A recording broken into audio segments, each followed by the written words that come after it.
పడుతున్న ఆకలి కేకలు, ఆవేదన, కన్నీటి బాధలు ఈ రోజున మరి ప్రభుత్వానికి ఏ విధంగా పట్టని విధంగా ఉన్నది.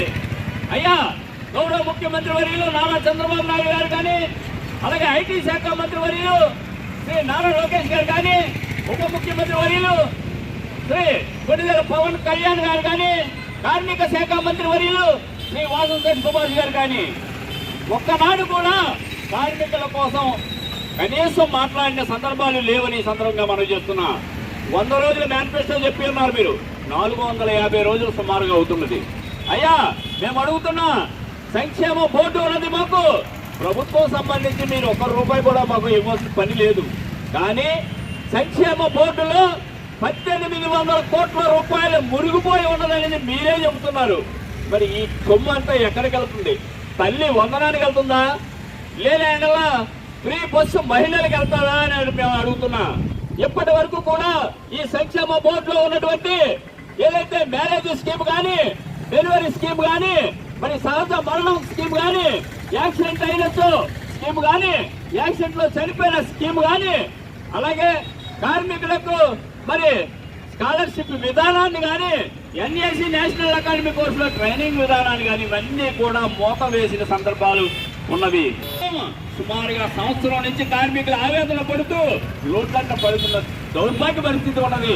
రానున్న రోజుల్లో కూడా ఒక కార్మిక శాఖ మంత్రి రాజమహేంద్రవరంలో వచ్చి మరి పనులు ముగించుకొని వెళ్ళిపోవడం, కార్మికుల కోసం ఇంత ఆందోళన చేస్తున్నా ఏ విధంగా స్పందించకపోవడం చాలా బాధాకరమని సందర్భంగా మనం చేస్తున్నాం. భవన నిర్మాణ సంక్షేమ బోర్డును పునరుద్ధరించాలి.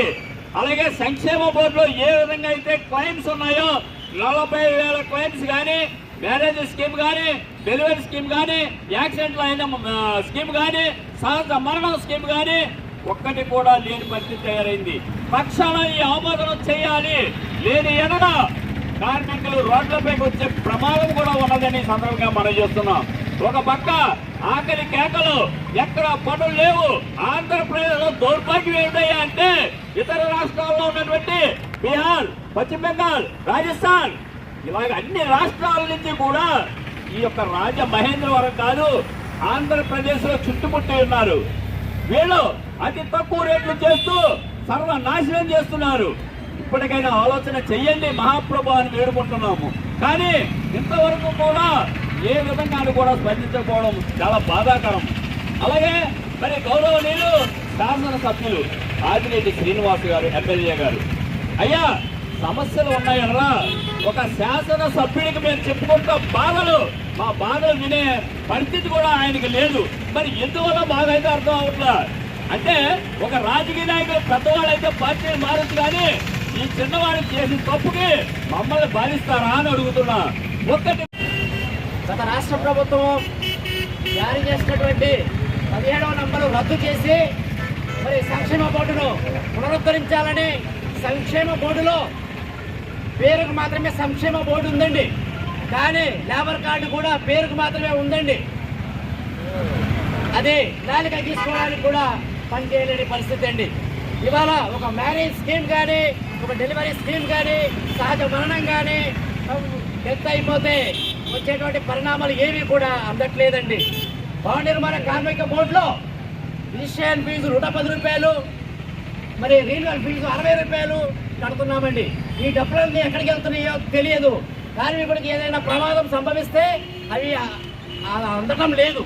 46,000 స్కీమ్, 46,000 క్లైమ్లు అలాగే నిలిచిపోయి ఉన్నాయండి. అవి వెంటనే విడుదల చేసి 46,000 మంది కార్మికులకు న్యాయం చేయాలని కోరుతున్నాము. అలాగే శ్రీ పవన్ కళ్యాణ్ గారు ప్రభుత్వం వచ్చినటువంటి 100 రోజుల్లో కార్మికులకు న్యాయం చేస్తామని మాట ఇచ్చిందారు కొన్నిదల పవన్ కళ్యాణ్ గారు. మరి ఇప్పటి వరకు మర్చిపోయి ఉన్నారండి ఆయన.